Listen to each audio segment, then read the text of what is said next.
Hello, folks. Welcome back. Chris in Las Vegas, my final day here. I'm departing later this evening. But an article came to my attention on a site called SA People News. Okay. Is this a legitimate news site? Is this news? Well, I was curious, so I decided to take a look.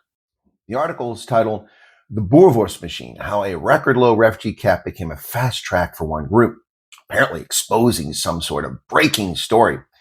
The author is Nicklin.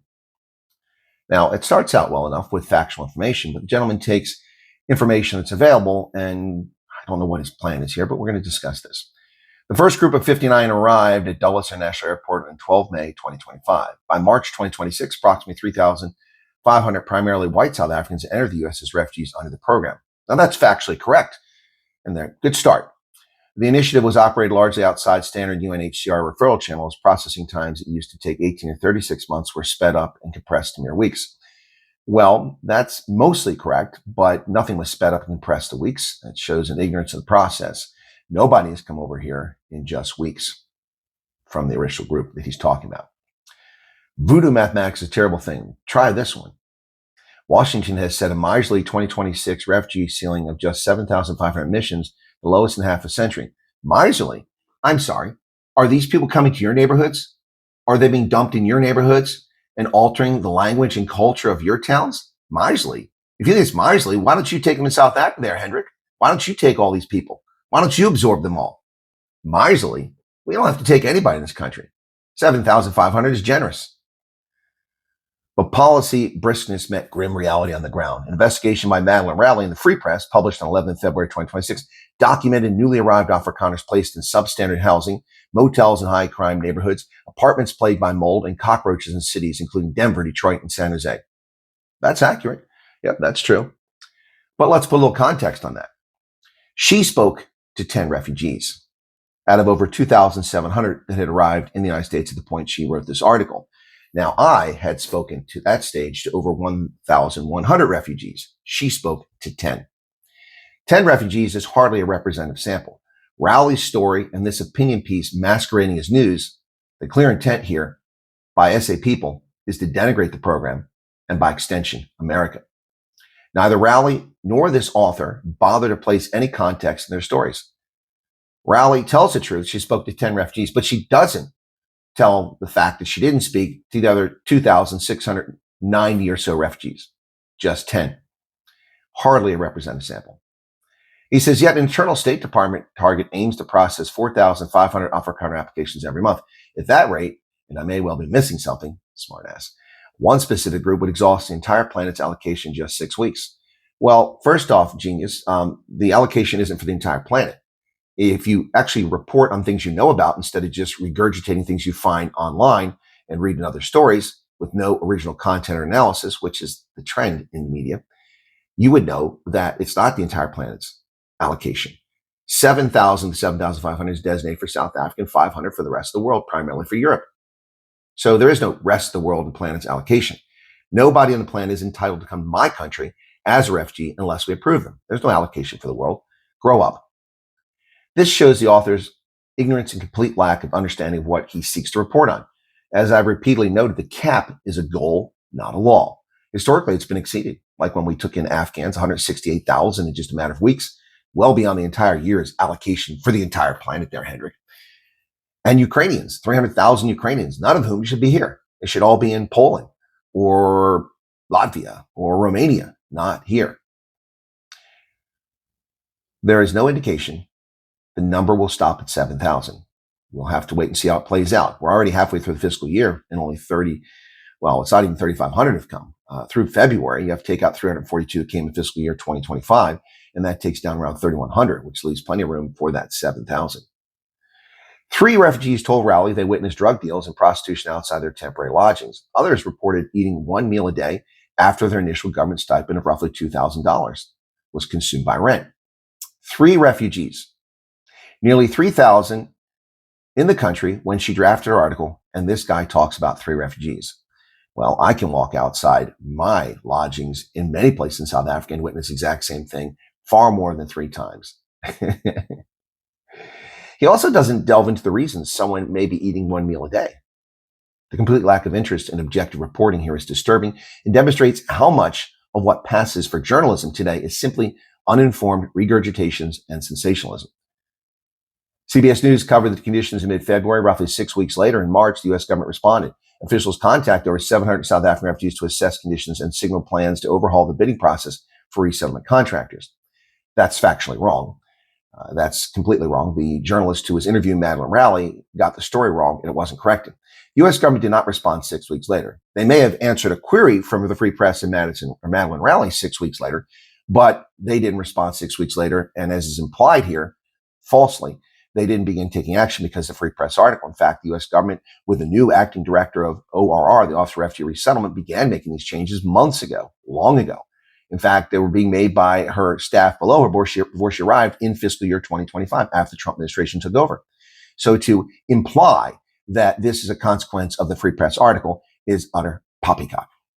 In the end, the Afrikaner exception proved to be exactly that, an exception to the American dream, leaving a trail of families wondering if the most dangerous thing they ever did was believe the brochure. Well, there was no brochure, smartass. A trail? Yeah. One of safe, prospering, healthy, happy families living in freedom from oppression, persecution, and overt racism. Indeed, there is a trail of thousands of very healthy and happy South Africans who've come over here, and they didn't read a brochure. Executive Order 14204 reframes domestic policy disagreements within a functioning democracy. Oh, I think he's talking about South Africa, which isn't a functioning democracy. Specifically land reform, land theft, and employment equity, racism, as grounds for refugee priority. If that standard holds, it tests the refugee definition in ways that extend well beyond South Africa. Again, the author displays an appalling level of ignorance. The executive order is not about land, or as he calls it, employment equity, which is nothing more than blatant racism and racial persecution. The standard in the executive order here is and always has been since the 7th of February 2025, unjust racial persecution.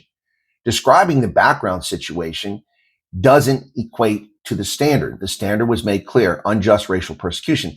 But these dim-witted media people continue to contort and lie and mislead people. Countries with affirmative action policies, property redistribution programs, or minority rights dispute become potential sites for similar claims, trying to pretend that South Africa is a great and wonderful place of milk and honey when it's just a hell-bent ANC trying to impoverish racial minorities. Now, if governments persecute their populations based on racial revenge, well, yes, they would find themselves in the crosshairs.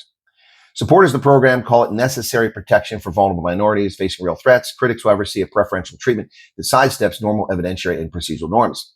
There was no preferential treatment, and those who came over did face genuine risk despite the author's dishonesty, as he implied here. Meanwhile, refugees fleeing war, violence, and ethnic cleansing in Sudan, Afghanistan, and elsewhere remain locked out of the program that is frozen for everyone else. Here's the thing. Refugees from Sudan, Afghanistan, and elsewhere can go to the Netherlands. They can go to Germany. They can go to Ireland. They can go to Canada. They can go to Australia. They can go anywhere except Japan and the US. We don't have the responsibility to clean up the world's toilet bowl. Other people can lend a hand. These people are welcome to go to those countries until the program is corrected and the 233,000 people enter this country, many of whom not properly vetted, are vetted. Then we can talk about this again. But he's correct. The program is frozen. So much corrupt and incomplete vetting under the Biden regime, the program had to be frozen. The math was always voodoo. Even the Afrikaner exception couldn't escape the same bureaucratic chokehold administrative pauses that froze the broader system in early March. No, it was frozen in January. See, the guy doesn't even pay attention.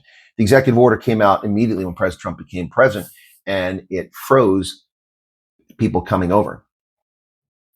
But I mean, seriously, how lazy, stupid, or dishonest is South Africa's media? Honestly. It's not an Afrikaner exception. This is another race hustling dog whistle. As I've reported, blacks, coloreds, Indians, and whites have come over. Case closed. For those who already made the leap, the fast track hardly led to a new frontier. Really? Really? So you've been over here. You've seen the F-150s, the F-350s. You've seen the apartments. You've been to the house that was purchased by a South African refugee just 4 months after you arrived here. You've met the dozen or so South Africans that I know that are making over $125,000 a year, more money than any member of parliament makes. You know this for a fact. So you're an expert, okay? Yeah, the fast track hardly led to a new frontier. It led to grim housing in places so busy dealing with whatever else the administration is coughing up that does not care about Afrikaner Karens. Oh, so people who live in cockroach infested places are Karens now. So does that mean that all the people that live in Kailicha, the people that live in Shoshinguvwe, the people that live in Chatsworth, they're Karens because their housing is substandard? And this is a disgraceful statement based on virtually no information whatsoever. I have personally visited over 250 South African refugees in Alabama, Idaho, Texas, New York, Pennsylvania, Maryland, and Nevada. And watch this space. More visits coming. Most of those refugees are living in habitable accommodation and are doing very well on this side. There are exceptions, particularly in what people like to call so-called blue states, but not exclusively. We've had serious problems with case officers who fail to do their job. And this is a consequence of a lack of oversight from the federal government and from the agencies themselves. Some agencies are up and down. They have fantastic support in Tampa, but abysmal support in Rochester. But this is a disgraceful statement on his part. Karen is this author writing an uninformed piece of drivel propaganda to distort what's happening.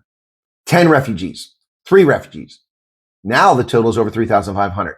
You see how these people in the media take some facts and then throw in their opinion, pretending it's news, and they get it wrong, and they call that journalism. What a disgrace. What say you, South Africa? Zanzi? Cheers.